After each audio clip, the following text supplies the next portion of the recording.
Bonjour, allez c'est parti pour une nouvelle vidéo. Alors j'ai eu envie de vous proposer une vidéo copier-coller sur les Oscars. Sur les Oscars donc du cinéma, mais en version livre. Donc j'ai repris toutes les catégories une à une et j'ai essayé de toutes les faire. Alors il y en a parfois, vous allez voir, c'est un peu compliqué parce que ça correspond à du film et pas à du livre. Mais j'ai pas triché, je les ai toutes faites. Et ça va me permettre de vous parler de toutes mes lectures 2022 et peut-être aussi revenir sur des lectures dont je n'avais pas parlé dans mon bilan lecture pour des raisons X ou Y. Et là, vous allez voir, ça va me permettre de le mettre en avant. Alors, c'est parti pour les Oscars 2022. Alors, j'ai mon petit papier qui est là. Et si je commençais par la fin? Ah ben oui, je vais vous la faire en remontant, parce que sinon j'allais commencer par le meilleur film, donc le meilleur livre. Ça ne va pas. Donc on va faire en remontant. On y va. Oscar du meilleur court-métrage. Donc j'ai mis Oscar du livre de moins de 100 pages. Pour l'Oscar du livre de moins de 100 pages, je vous ai mis Isabelle et Thérèse de Violette Leduc. C'est un livre qui m'a beaucoup touchée, qui rentre parfaitement dans cette catégorie pour moi parce que la qualité de l'écriture de Violette Leduc permet une économie de mots, permet une densité qui limite le nombre de pages. J'ai eu le même sentiment récemment en lisant L'accompagnatrice de Nina Berberova, qui arrive aussi à dire beaucoup avec peu de mots. Donc ce sont des livres qui sont très courts, mais pour un résultat bluffant. Et donc voilà. Oscar du meilleur livre court.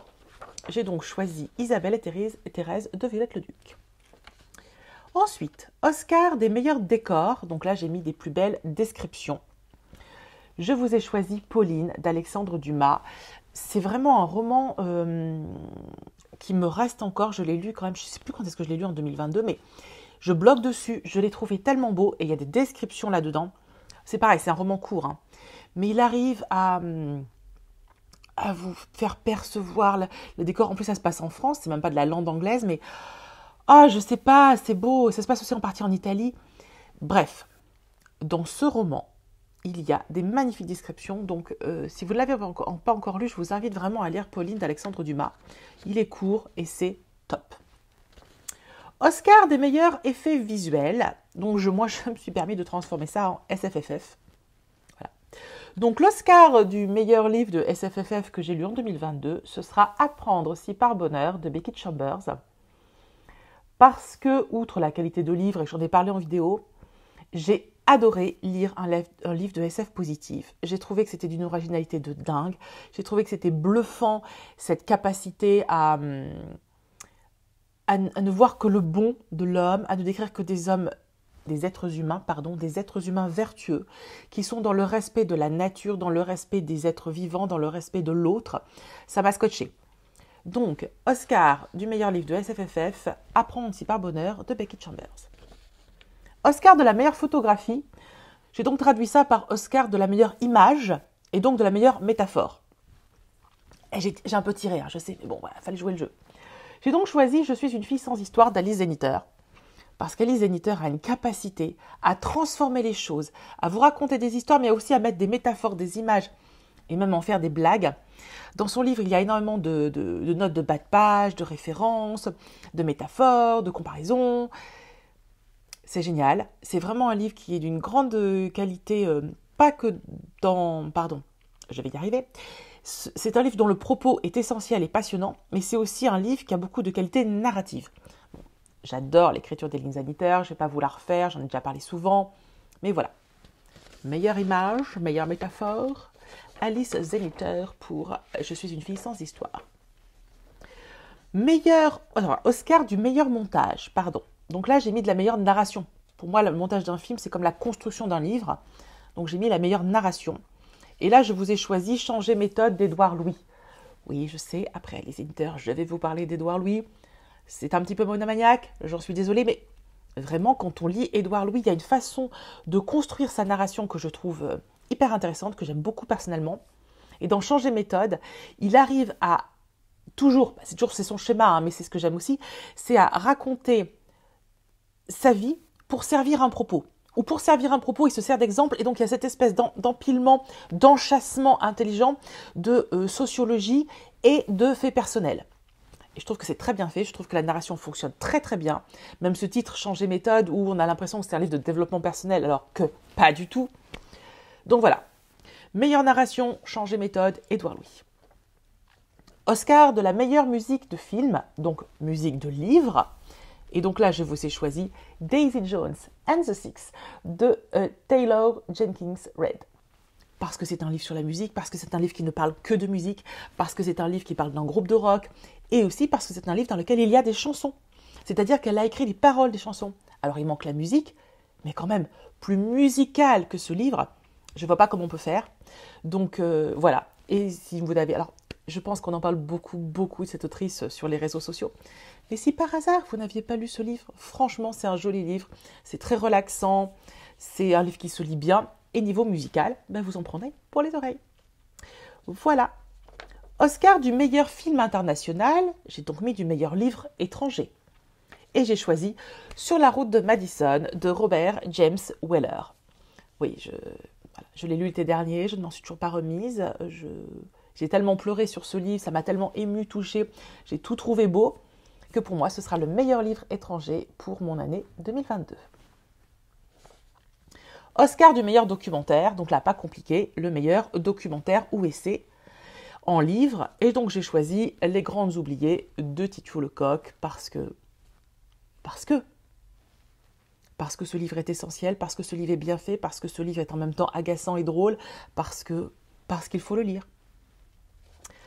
Oscar du meilleur film d'animation, j'ai choisi du meilleur livre jeunesse. Et comme j'en lis très peu, j'avais pas beaucoup de choix. Je vous remets donc Anne d'Avonlea. Et là, c'est pareil, je ne vais pas développer. On est d'accord que les livres de Lucy Montgomery. Oscar du meilleur scénario original. Bon, là, vous allez voir, ça commence à être compliqué.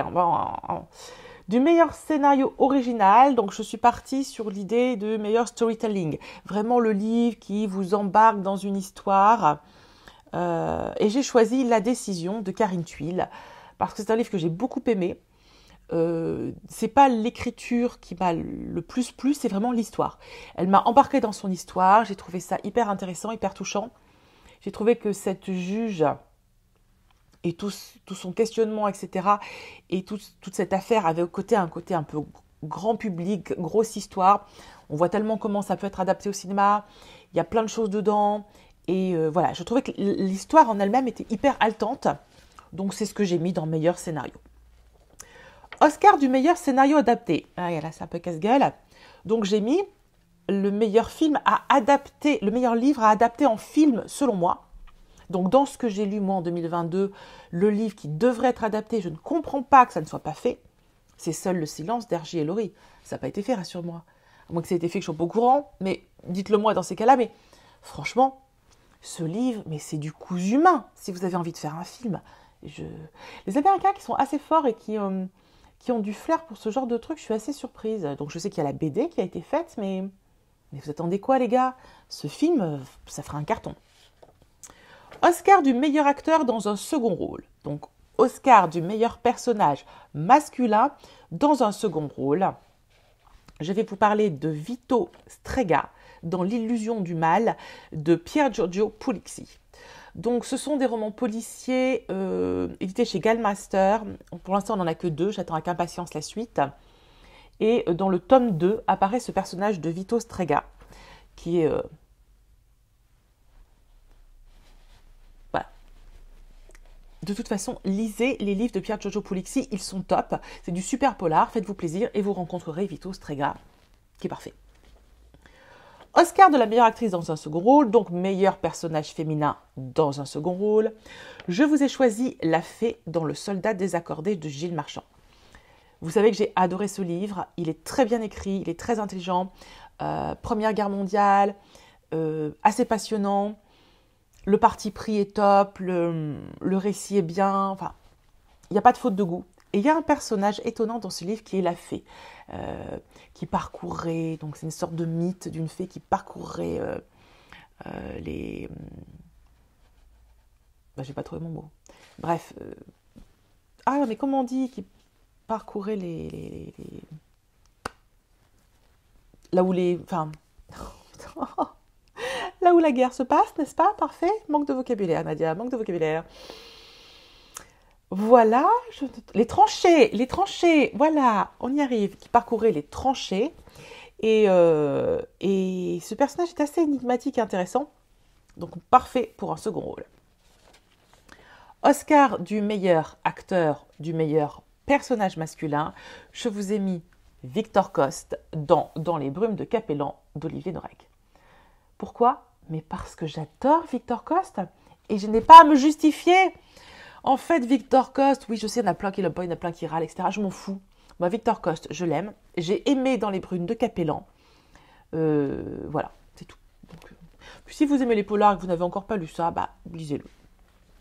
Oscar de la meilleure actrice, donc du meilleur personnage féminin. J'ai mis, alors elles sont deux, c'est une équipe de deux. J'ai mis Maria Raïs et Eva Cross dans L'île des âmes de Pier Giorgio Puglisi. Et elles réapparaissent bien évidemment dans L'illusion du mal, le tome 2, celui où il y avait Strega, enfin Vito Strega dont je vous ai parlé tout à l'heure. Voilà. Donc ce sont deux femmes très différentes. Il y a une espèce de belle plante, très plantureuse, avec une grande goule, etc. Et il y a la deuxième qui est plus effacée, qui a un look gothique, qui a un look plus d'adolescente, qui a beaucoup souffert. Les deux ont des personnalités donc très différentes, donc elles s'accrochent souvent. Et en même temps, elles finissent par trouver une forme de relation amicale et professionnelle assez intéressante. J'ai aimé cette dynamique, j'ai aimé que ce soit deux femmes qui soient mises en avant dans les romans de Pier Giorgio Puglisi. Donc voilà, et comme c'est un tandem de femmes, elles auront toutes les deux l'Oscar du meilleur personnage féminin.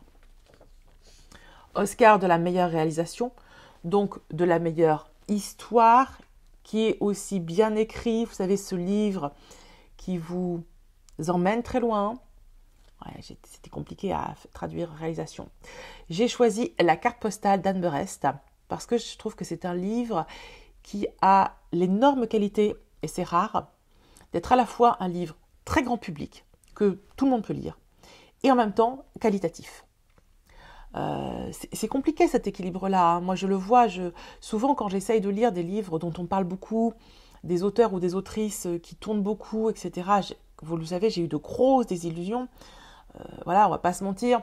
Là, j'ai essayé, vous savez l'histoire avec Circé, avec tout un tas de livres que j'ai essayé, ça marche pas. Là, je viens d'essayer Un bûcher sous la neige.